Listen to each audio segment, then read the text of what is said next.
कुमार मंडल और मैं जो है एज अ प्रोजेक्ट कोऑर्डिनेटर अभियान कार्यक्रम के अंतर्गत अक्टूबर 2018 से काम कर रहा हूँ। इसलिए मैं जो है टीआई में भी काम कर चुका हूँ, अभियान में भी काम कर चुका हूँ और अब जो है प्रधानमंत्री की जिम्मेदारी भी संभाल रहा हूँ पिछले 1.5 साल से।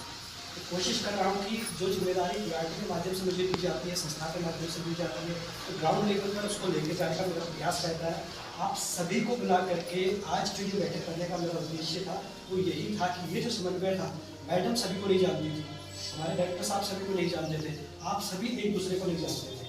जहाँ तक मुझे लगता है ठीक है, टीआई स्तर पर आप लोग एक दूसरे को जान सकते हैं, पर नहीं जानते थे कि सीएससी में कौन है, टीआरटी में कौन बैठा है, टीआरटी और सीएससी के बीच में क्या काम है, और क्या कहते हैं टीआई और सीएससी के बीच में क्या काम है, या इन लोगों के बीच जिनको हमने आज बढ़ाया है हमारे बीच में, इन लोगों के हम लोग क्या काम कर रहे हैं, तो सारी बातें जो है हम आज यहाँ रखना चाह रहे थे। इसीलिए हमारा प्रोग्राम जो है एडवोकेसी टाइप भी है, ताकि हम लोग इसको केवल एक विश्व एड्स दिवस के तौर पर नहीं बनाएंगे, हम एक एडवोकेसी भी करेंगे ताकि हम लोग एक दूसरे के काम भी आ सके। ग्राउंड लेवल पे हमें जाना, टीआरटी ग्राउंड लेवल पर नहीं जाएगी, ठीक है। टीआरटी आपको बेसिक दे रही है, हम कोशिश करते हैं कि टीआरटी से दवा ले जाने के बाद आपको कोई परेशानी आ रही है तो रात 10 बजे आप फोन कर रहे हैं, हम लोग कोऑर्डिनेट करते हैं। टीआरटी की ग्रीन बुक में मैडम से डिस्कशन करने के बाद हमने एक स्टैम्प बनवाया जिसमें हमने अपना पर्सनल कॉन्टैक्ट नंबर लगाया और उसमें स्टैम्प लगवाना शुरू किया, ताकि आपके हर किताब में जितनी भी ग्रीन बुकें हैं उसमें जो है हमारी बहुत ज्ञान की सब्जेक्ट का बुक लगा होगा, साथ में हमारे 2 स्टाफ का जो है इसमें कॉन्टैक्ट लिया होगा। कहीं भी कभी भी किसी प्रकार का इशू आपको आता है तो आप तुरंत हमसे संपर्क कर सकते हैं। अगर जो वो श्रमिक कार्ड वाली स्कीम चल रही है ना, श्रमिक कार्ड पता है, ये ई श्रम कार्ड था, एक श्रमिक कार्ड है कि भवन निर्माण के अंदर जो भी कार्य कर रहा हो, चाहे प्लम्बर हो, इलेक्ट्रिशियन हो या मजदूर, मिस्त्री, कारपेंटर, जितने भी तरीके के लोग होते हैं, पेंटर, पुताई वाला, सारे लोग एक संगठित जो संनिर्माण भवन योजना है उसमें श्रम कार्ड बना लें। उसके बहुत सारे बेनिफिट हैं। 2 बच्चों की पढ़ाई के लिए पैसा मिलता है सरकार से, 2 बच्चों की शादी के लिए भी मिलता है, उसका बीमा है, उसको पेंशन भी सबसे ज़्यादा दी जाती है कि आप हमारे जिस भवन में हम जिस कंस्ट्रक्शन में रह रहे हैं वहाँ पर आपका बहुत महत्वपूर्ण योगदान है, उसके लिए 3000 की पेंशन है, सबसे ज़्यादा मैक्सिमम पेंशन वो प्राप्त कर रहे हैं 60 साल के बाद। और 60 साल के साथ साथ उसको 10 साल पुराना उसका रजिस्ट्रेशन भी होना चाहिए वहाँ पे। ऐसा नहीं कि आपने 5 साल पहले रजिस्ट्रेशन कराया, आप चाहोगे कि उसको पेंशन मिल जाए तो ये भी पॉसिबल नहीं है। उसका 10 साल पुराना वहाँ रजिस्ट्रेशन होना चाहिए और 60 साल कंप्लीट हो जाए तो उसको पेंशन मिलती है। और ये जो लाभ बताए हैं मैंने बहुत सारे जो श्रम वाले, तो उनके लिए बार बार अप्लाई भी करना पड़ता है। ये नहीं कि आपने एक बार वहाँ रजिस्ट्रेशन करा दिया, आप सोचोगे सरकार दे देगी, मेरे बच्चों की फीस भी भेज देगी, मेरे बच्चों की शादी का भी, उसके लिए भी आपको बार बार जाना पड़ता है, देखना पड़ता है कि मेरे बच्चों का वहाँ पे रजिस्ट्रेशन कराने के लिए क्या क्या कार्य करना है, या फिर मेरे बच्चों की शादी के लिए क्या करना है। वो फिर शायद बताने लगूँ तो बहुत लंबा चला जाएगा। और आपका जो वार्ड मेंबर है, अगर आप शहर में हो, अगर आप ग्रामीण में हो, तो आपका जो ग्राम प्रधान है वो प्रमाण पत्र दे देगा कि हाँ ये महिला के प्रति से ये कमिटेड। ये 2 काम है। इसके अलावा जो आय प्रमाण पत्र का जो क्राइटेरिया है वो 4000 रुपये मासिक होना चाहिए, 4000 रुपये मासिक होना चाहिए। दूसरा आपके पास आधार कार्ड, राशन कार्ड और बैंक खाता ये होना चाहिए, और एक पटवारी की रिपोर्ट। अगर आप शहरी क्षेत्र में है और अगर ग्रामीण क्षेत्र में है तो वहाँ पर जो आपके प्रधान है और जो ग्राम विकास अधिकारी है जिसको हम सेक्रेटरी बोलते हैं, हाँ मायके में भी हो सकती है, हो सकता है वो मायके नहीं रहना चाहती हो, कोई किराए में रह रही हो, जहाँ पर अपना भरण पोषण कर रही हो, उसी स्थिति में भी उसको मिल सकता है। बहुत बार ऐसा होता है कि हमारे समाज में कहते हैं अब तूने शादी कर ली तो तुम वही रहो, हमारे पास होता हम तेरा खर्चा कैसे उठाएंगे। बहुत सारी चीजें हैं। तो सबसे यही है कि जहाँ पर भी वो रहती है वहाँ का ग्राम प्रधान या वार्ड मेंबर या वो तहसील में जाकर उसको कर दे। और जो ये कागज जमा होंगे हर ब्लॉक में एडीओ बैठते हैं, जिसको सहायक समाज कल्याण अधिकारी बोला जाता है। तहसील में आपको मिल जाएंगे, ब्लॉक में आपको मिल जाएंगे, वहाँ पर आप जमा करके उसमें एक रसीद आती है। अगर बहुत सारे लोग जो मतलब ज्यादातर साथी हमारे फोन चलाते होंगे, अगर आप SSP यूके या बेसिक का सर्टिफिकेट डालेंगे तो जिला विधिक सेवा प्राधिकरण कुछ पात्र लोगों के लिए निःशुल्क कानूनी सहायता के साथ साथ कानूनी अधिवक्ता भी देता है। सिर्फ इसकी जानकारी हम दे दें, अनुसूचित जाति जनजाति के लोग, सभी महिलाएं, सभी बच्चे, 3 लाख से कम आय के लोग, वरिष्ठ नागरिक, भूतपूर्व सैनिक और आपदा, भूकंप, ऐसी जगह पीड़ित या मानव दुर्व्यवहार से पीड़ित लोग, अगर कभी किसी के साथ कुछ दुर्घटनाएं हो जाती हैं ना, बड़े बड़े केसेस, रेप जैसी या फिर और कुछ, उसमें भी उनको प्रतिकार मिलता है वहाँ से।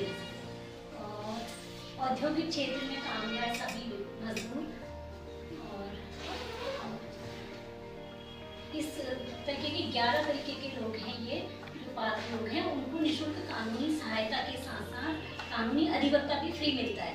उसमें जो थोड़ा बहुत आपका कागजी कार्रवाई का वो आता भी है खर्चा, तो अगर वो व्यक्ति वाकई में पात्र है और गरीब है, निर्धन है और महिलाएं हैं या बच्चे हैं या भूतपूर्व सैनिक, वरिष्ठ नागरिक, इन सब श्रेणी में आते हैं पात्रता की, तो उनको पैसा भी रिफंड कर दिया जाता है। एड्स पीड़ितों को सबको पता ही है कि उनके राइट्स हैं कुछ, कि आपके साथ कोई, जैसे हम लोग हैं ऐसे ही आप सब भी है। सिर्फ एक क्या है, आपके साथ कोई दुर्घटना हो गई, उसके कारण आपकी बॉडी में ऐसी प्रतिरोधक क्षमता कम हो करके आप उस बीमारी से जूझ रहे हैं और उस बीमारी का इलाज है। आज सब जगह चर्चा हो रही होती है, जो डेज मनाए जाते हैं, इनका उद्देश्य होता है कि सब जगहों पर चर्चाएँ हों और कुछ अगर समस्याएँ हों तो वो निकल कर आएँ, ऐसी चीज़ों पे बातचीत होकर के और कुछ अच्छा आपके लिए किया जाए। जो अभी तक हो रहा है ठीक है, और अगर उससे भी श्रेष्ठ कुछ किया जा सकता है तो उस पर विचार विमर्श होकर के पूरे विश्व लेवल पे सब चीज़ें होती हैं ना, तो इसलिए ये कुछ कुछ डेज मनाए जाते हैं। उस पर जो विचार मंथन होता है उससे निकल के आता है कि क्या लोगों को आवश्यकताएँ हैं किसी चीज़ और उसमें लिस्ट में एक एनरोल करें उन पेशेंट्स को जो वाकई में ज़रूरतमंद है। वो पेशेंट्स नहीं जो 18 साल के हैं, जो 22 साल के हैं, जो 28 साल के हैं, जो गुड़गांव में काम कर रहे हैं, जो दिल्ली में काम कर रहे हैं, जो बम्बई में काम कर रहे हैं, जिनका ट्रांसफर यहाँ से वहाँ हो गया, जिनका ट्रांसफर वहाँ से यहाँ हो गया, वो यहाँ से वहाँ करके मेडिसिन ले सकते हैं। अगर वो खुद के लिए कमा सकते हैं तो दवाई भी फ्री की खा सकते हैं। हमें सिर्फ वो पेशेंट्स चाहिए जिनके या तो हाथ पैर से माजूर है या दिमाग से माजूर है या फिजिकली नहीं है, हैंडीकैप्ड है, या फिर आर्थिक स्तर से वो थोड़े से फॉर द टाइम नहीं, वो भी फॉर द टाइम नहीं। हम लोग भी कभी ऐसे फेज से गुजरे होंगे, किसी की जॉब चली जाती है, 6 महीने के लिए कोई विदाउट जॉब हो जाता है, पेशेंट को ऐसा फील होता है कि नहीं अब तो मैं ऐसे मकाम पे आ चुका हूँ कि मुझे दूसरे की सहायता चाहिए ही चाहिए। क्यों चाहिए भाई? हाथ चल रहा है, पैर चल रहा है, पुराने ने सब दिया, गोली तो खानी है, गोली खाने के लिए क्या सहायता चाहिए बताओ? मुझे तो नहीं लगता।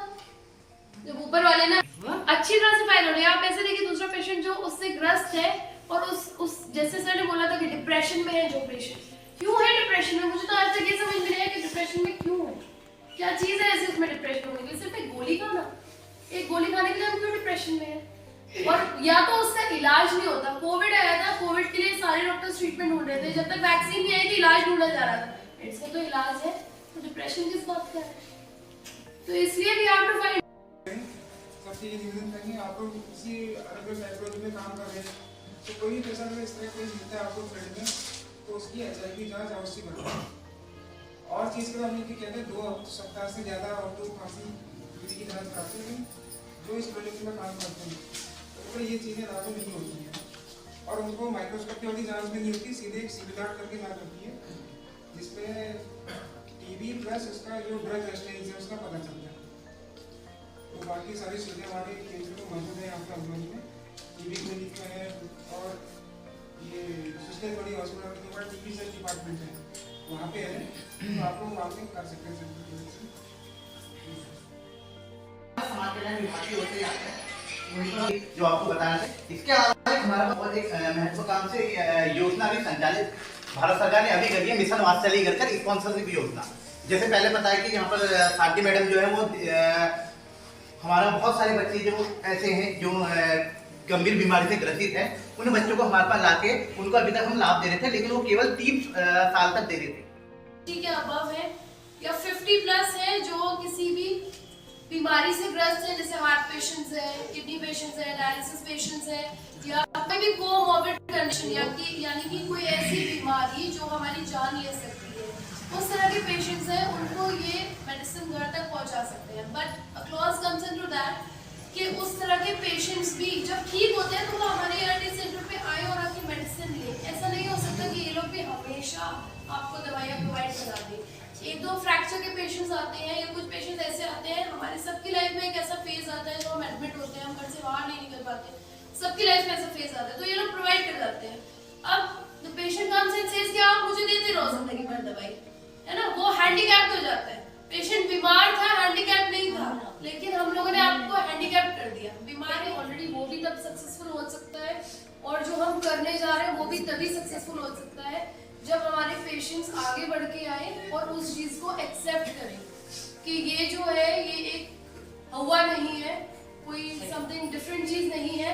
ये लोग आपके घर घर भी जा सकते हैं, ये लोग आपकी शॉप पे भी जा सकते हैं, ये लोग सब जगह जा सकते हैं, लेकिन अगर आप हेल्प लेना ही नहीं चाहते तो कोई कुछ नहीं कर सकता। हमारे पास बहुत सारे पेशेंट ऐसे आते हैं, I have seen such patients जो बोलते हैं कि हमें दवा नहीं खानी, वो लिख के दे देते हैं हमें दवा नहीं खानी, जब हम दवा खाते हैं बीमार पड़ जाते हैं। मेडिसिन ले सकते हैं, कितने मेडिसिन से वो ठीक हो सकते हैं, उनके लिए सिर्फ एक टैबू है जो बहुत सारे सोसाइटी में फैला हुआ है कि किसी को एड्स है तो बस उसको छुआछूत की बीमारी है, उसने कुछ गलत काम किया है या कुछ पास्ट में ऐसा उसके साथ हो चुका है जिसकी वजह से वो एक पर्दा दिखा डाले हुए अपनी जिंदगी में। So I feel very good with these patients जो आप लोग हमारे साथ आए हैं। आई फील नेक्स्ट टाइम आप प्लीज और पेशेंट्स को बुलाइए, है ना, क्योंकि हम लोग तो इसका पार्ट है, बट वो लोग इस ऑर्गेनाइजेशन को बनाते हैं। Thanks so much. तो एक बात आ गया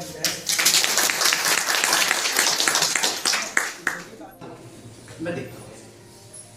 नमस्कार, मैं doctor Yunus, ART centre Haldwani से मेडिकल ऑफिसर हूँ मैं यहाँ पे। अभी मैं ऑर्गेनाइजेशन से जुड़ा हूँ, बाकी हम जितना हो पा रहा है कर रहे हैं ऑर्गेनाइजेशन के लिए। HIV पेशेंट्स जुड़ा हूँ, पिछले 9 वर्षों से जुड़ा हूँ और हम फील्ड लेवल पे और ऑफिसर वर्क करते हैं जहाँ हम HRGs को HIV एड्स के प्रति जागरूक करते हैं और उन्हें ART लिंक करवाते हैं। आप लोगों को सभी मेरा नमस्कार, मेरा नाम नूर हसन है।